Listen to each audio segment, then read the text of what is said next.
পাও ফাটি গেছে, ফাটি যাওয়ার পর ওই অপারেশন করছি, অপারেশন করাইয়া এতে মেলা টাকা গেছে, প্রায় 40-50 হাজার টাকা গেছে।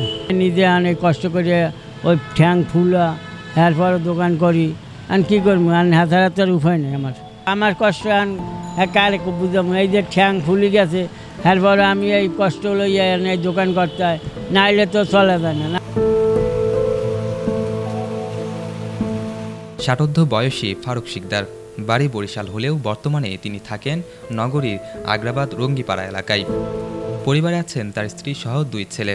সংসার ও ছেলে মেয়ের ভরণ পোষণে খরচ যোগান দিতে তিনি নগরীর আগ্রাবাদ এলাকায় পায়ে হেঁটে হেঁটে দিনের পর দিন এভাবেই জীবন সংগ্রামে এগিয়ে চলছেন ফারুক শিকদার।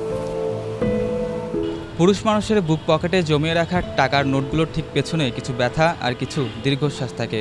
প্রিয়জনদের জন্য টাকা জমাতে জমাতে সেই ব্যথা গোনার সময় পুরুষ মানুষের কোনো দিনই হয় না। দর্শক, আজকে আমি এমন একজন মানুষের সাথে কথা বলবো যিনি দীর্ঘ কয়েক বছর ধরে শত কষ্টের পরেও প্রিয়জনদের মুখে হাসি ফোটানোর জন্য এই কাজটি করে যাচ্ছেন। আমার পায়ে অপারেশন করছি, ওই পাও ফাটি গেছে, ফাটি যাওয়ার পর ওই অপারেশন করছি, অপারেশন করাইয়া এতে মেলা টাকা গেছে, প্রায় 40-50 হাজার টাকা গেছে। এখনও ছায় মেলা টাকা যাইতে আছে। প্রতিদিন 200 টাকা 300 টাকার এই লাগে, ওই স্যালারি লাগে, মানে টাকা লাগে ডেলি। ওই ব্যান্ডেজ খুলতে হয়, ব্যান্ডেজ করতে হয়, পাল্টাইতে হয়, ওষুধ খাইতে হয়, ডেলি ওষুধ খাইতেই হয়। ডেলি ওষুধ আছেই আমার লাগাবান্ধা, এটার কোনো নেই। এই ধার উদ্ধার করিয়ে খাইতেই আছি। এখন কী করবো, এখন ওই পোলারা ইনকাম টিনকাম নাই, পোলা দুর্গা আছে, লেখাপড়া করে, এই দিয়েই সংসার চালাইতে আল্লাহ যেরকম চালায়। গল্পটি সংগ্রামী এক বাবার। একদিকে অপারেশন করা পা এবং গলায় বাক্স নিয়ে পান সিগারেট বিক্রি করাই তার নিত্যদিনের কাজ। ঝড় বৃষ্টিকে উপেক্ষা করে প্রতিদিন এভাবে জীবনের বোঝাটা কাঁধে নিয়ে বইছেন। একদিকে যেমন ব্যবসা, অন্যদিকে পরিবারের চিন্তায় দিনরাত এক করে ফেলছেন ফারুক শিকদার। চাকরি বাকরি দিতে চাইলাম, কয় লেখাপড়া শেষ না করেছে কেমনে দিম চাকরি বাকরি, এইখানে লয় না চাকরি বাকরি। আর আমিও কই দাও, কারণ লেখাপড়া যখন করে তো লেখাপড়াটা শেষ করুক, না হলে তো কোনো চাকরি বাকরি পাইবে না।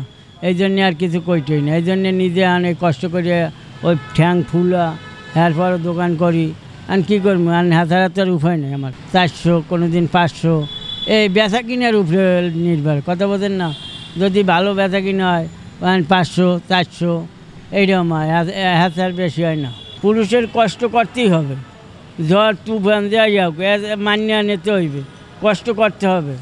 নাইলে আমার যে কষ্ট, আমার কষ্ট কারে বুঝাবো। এই যে ঠ্যাং ফুলি গেছে, এরপর আমি এই কষ্ট লইয়া এই দোকান করতে হয়, নাইলে তো চলা যায় না। নাইলে তো আমার ঘরে নাইলেও ডেলি 200 টাকা 300 টাকা খরচা আছে, খরচা দিব কোথায় না চালাতে হবে। চট্টগ্রাম নগরীর আগ্রাবাদ এরিয়ায় হেঁটে হেঁটে সকাল থেকে রাত পর্যন্ত পান সিগারেট বিক্রি করে যা টাকা পান তা দিয়ে এই পরিবারের মুখে হাসি ফোটান ফারুক শিকদার। তবে দিনে 1.5 থেকে 2 হাজার টাকার পান সিগারেট বিক্রি করতে পারলেও তার আয় হয় মাত্র 300 থেকে 400 টাকা। এই টাকা দিয়ে চলছে ফারুক শিকদারের পরিবার। আমরা অনেক সময় অনেক ছোটোখাটো বিষয় নিয়ে অভিযোগ করে থাকি, এমনকি আমাদের জীবনের প্রতিও রয়েছে অনেক অভিযোগ। অথচ যারা সমাজে প্রতিনিয়ত সংগ্রাম করে বেঁচে আছেন তাদের দিকে একবার তাকিয়ে দেখুন, আপনার প্রতি আপনার সকল অভিযোগ নিমিষেই ধুলোয় মিশে যাবে।